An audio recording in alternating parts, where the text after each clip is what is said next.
Now we will discuss about the principles of curriculum planning.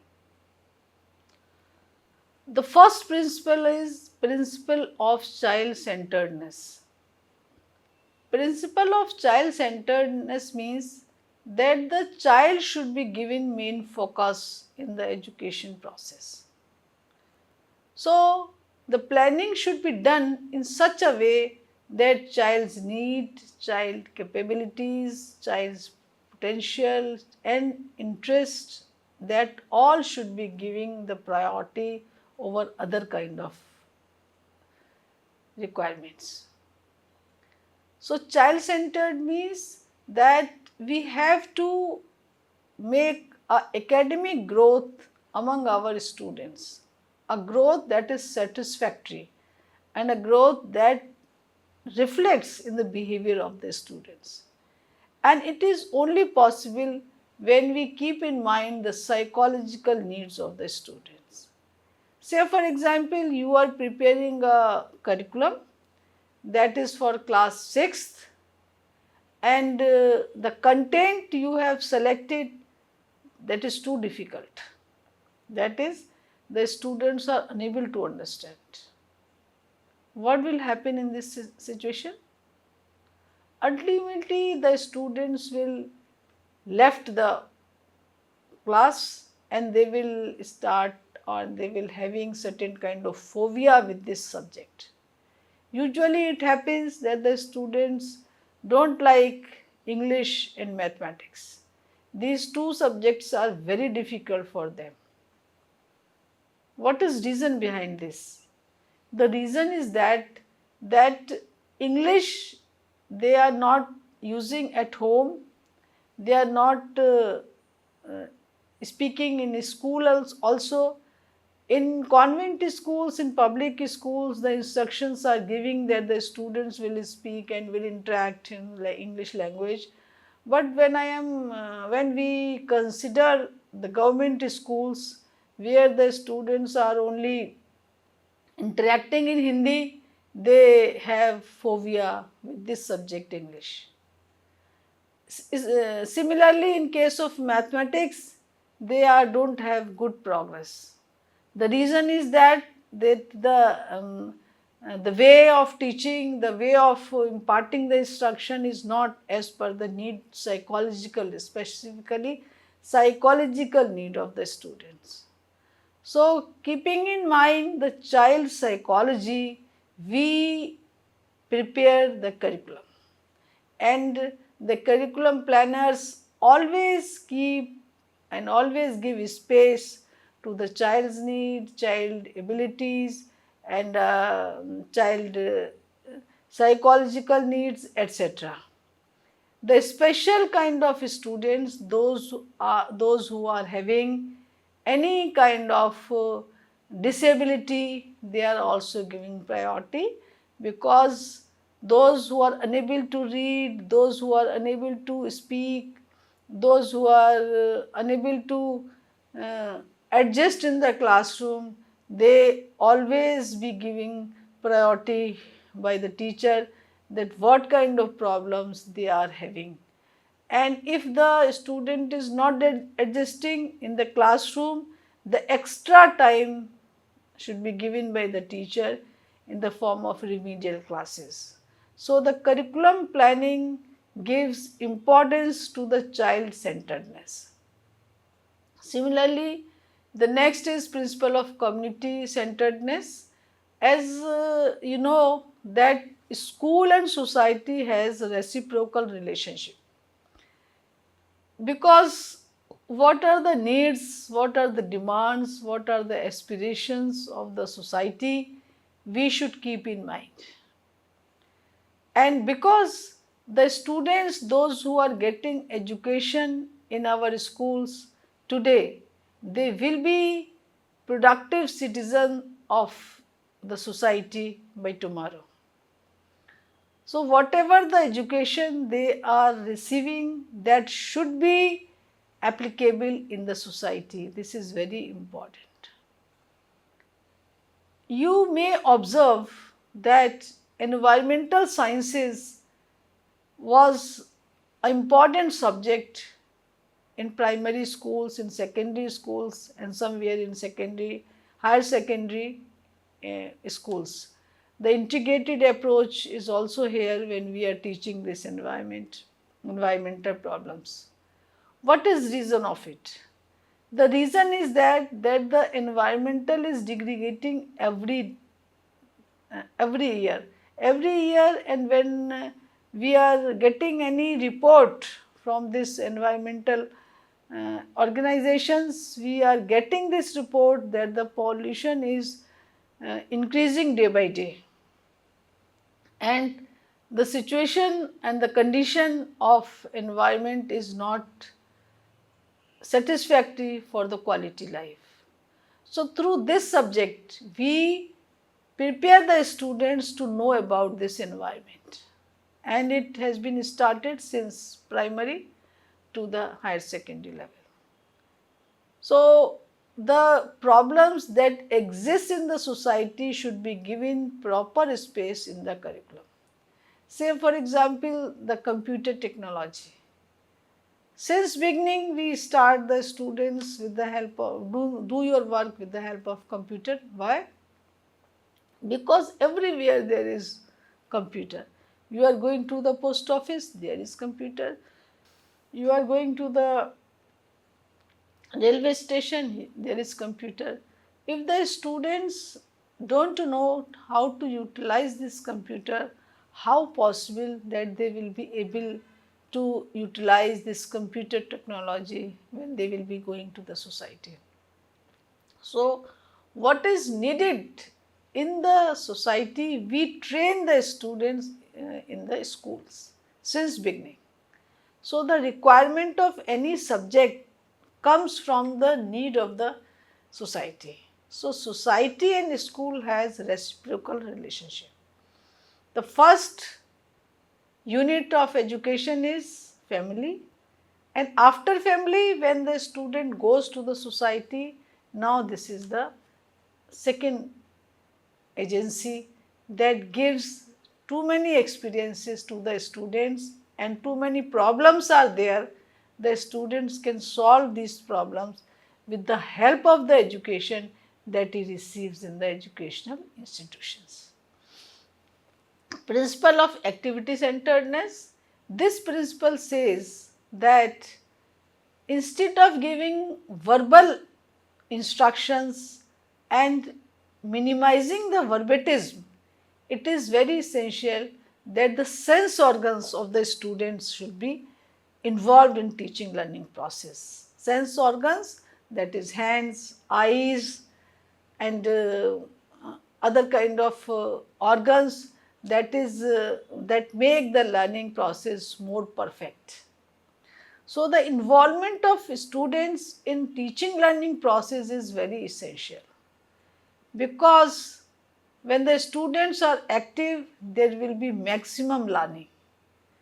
And researches also proves that the learning that is done with the help of this sense organs retains for longer time in the brain of the students, because they get direct experiences, and this kind of learning help the students to do something new, and the new ideas come in the mind, and they try to apply the same process of learning to the other kind of situation also.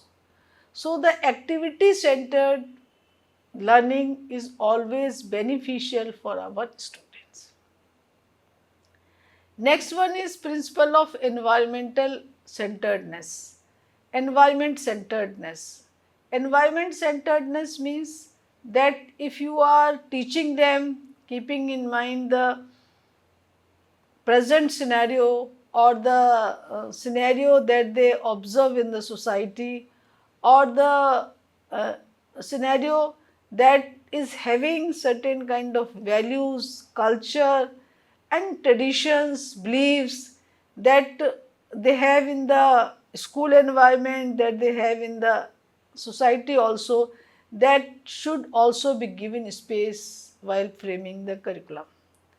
Because they have to adjust in the society by tomorrow, and they must familiarize with these all kind of values, that culture, traditions, beliefs, and all the festivals that are being celebrated by us as a national festivals or as a social festivals. They must know that.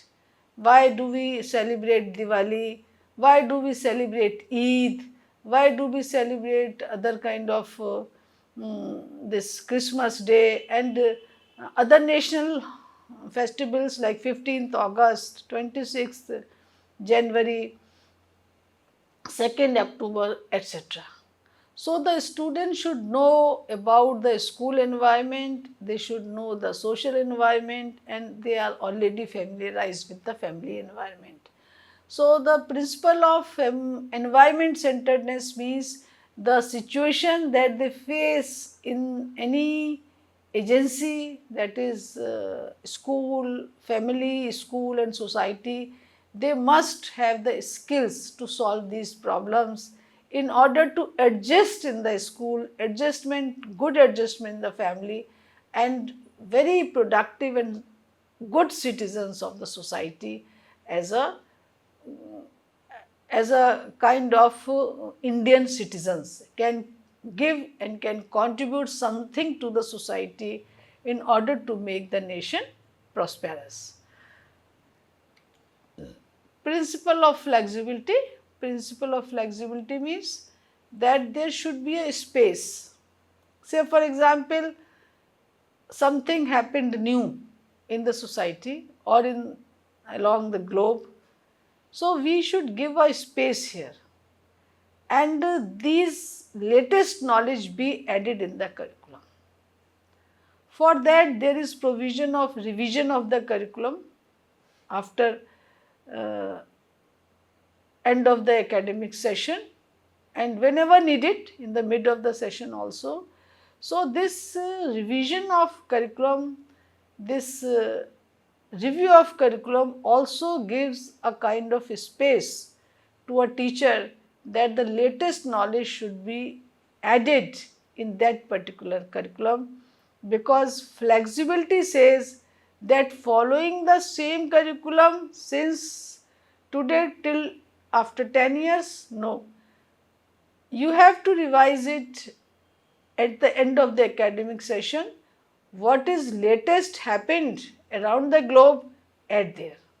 What will be benefit of this? That the students will be familiarized with the latest knowledge, they will be updated, and they will have to face so many competitive examination. That kind of knowledge will help them to qualify the competitive examination, interviews, and anywhere if they interact with some valuable uh, academic competition, they must know that what is going on around the globe. So flexibility provides a space for the revision of the curriculum. Principle of variety. Principle of variety says that instead of giving the same experiences every day and putting one example for every kind of situation is not worth it. What is needed? The need is that they provide the various kind of learning experiences for to clarify the concepts. And as you put the so many examples, the concepts will be more clear, and there will be a kind of pleasurable, joyful learning also, because the students, when familiarized with the reason of the happenings that goes around in the environment, they will be curious to know that why does it happen. So this variety says that to clarify any concepts, provide lot of examples so that the students will take interest in your learning process, and that kind of education will be quality education. So, principle of variety is very essential for curriculum planning in the sense that it provides a lot of scenario of the society, lot of scenario that happens around the world, and it create a curiosity to know more about the social processes, to know about the social phenomena, to know about the other kind of scientific phenomena that happened around the globe, that happened across the globe. Principle of integration. Principle of integration says that segregation is not a good kind of uh, process for the curriculum planning, but integrating the curriculum with one subject to another and joining the concepts with one subject to the another and presenting it in a worth it manner, that is essential for the curriculum planning. Say for example, level of difficulty, it should be simple if it is simple for all the subjects, or if it is according to the maturity level of the students. So the difficulty level of the of a particular subject should be integrated with the another subject also. It is not worth it that one subject is very difficult and it is having the content of higher level, and the another subject having the lower level of content. So what will happen? The students will like the simple content and they will ignore the difficult subject, and there will be again a phobia with that particular subject. So the integration means the level of difficulty, the problems faced by the students in the whole year, that all should be of the same level, and there should be a kind of integration with one subject to the another. So the all the subjects that are in conformity with the particular class, they should have a certain kind of interlinked connections, so that students can understand what is feasible, what is not feasible, what is worth it, what is not worth it. So at least the every subject should be given justice, integrating each other, that is giving the difficulty level of equal intensity. Principle of utility says that how far the content delivered to the students are useful in order to make them productive citizen of the society, as well as for the professional growth, for the academic growth, and for the development processes that are taking place since primary to the higher level. So it should be, the knowledge provided to the student should be useful for the students, so that they can utilize this knowledge to solve the challenges of the life. Principle of interest, that is when you are preparing any curriculum for any class, the interest should be sustained. If there is boring element and the only a kind of bookish knowledge is there, the teacher is dictating the notes, students are writing, they are learning, rote learning is giving preference, and only the memorizing elements are there, the interest certainly definitely be lost by the students. So it is very essential to sustain the interest of the students, that the content selected for the curriculum planning should have examples, should have simple language and connection with each other, and in such a way that students wholeheartedly involved in the learning process. Principle of harmony, harmony and balance, that is there should be a kind of harmony and balance in all the subjects. As I told you that the one is having high difficulty level, another is so simple, another is repetition of the previous class, another is the repetition of previous class. So harmony and तारतम्यता जिसको कहते हैं, that should be balanced, and that should be mm, keeping in mind that the interest should be sustained, and their kind of involvement, wholeheartedly involvement there should be when we are preparing any kind of curriculum planning. It means there should be certain kind of interest that should be balanced and that should be sustained. Principle of harmony means that there should be a kind of similar.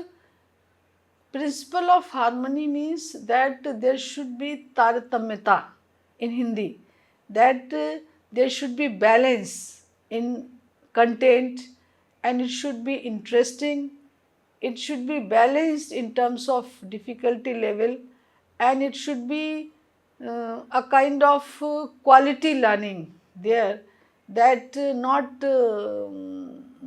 unsystematic, but it is a scientific way and organized manner. Principle of relevance, that it should have certain kind of relevance with the students to understand the content, and this relevance should be in terms of growth and development of the students, that takes place at the primary level to the last stage, and there should be a kind of relevance in terms of their academic growth, in terms of their interest, and in terms of their future planning, that they have prepared, that I would like to become a doctor, I would like to become an engineer. So that relevance should also be there in the content, that whatever they are studying today, that should be relevant by tomorrow also, and they can utilize this knowledge for the academic purposes and academic growth, etc. Thank you very much.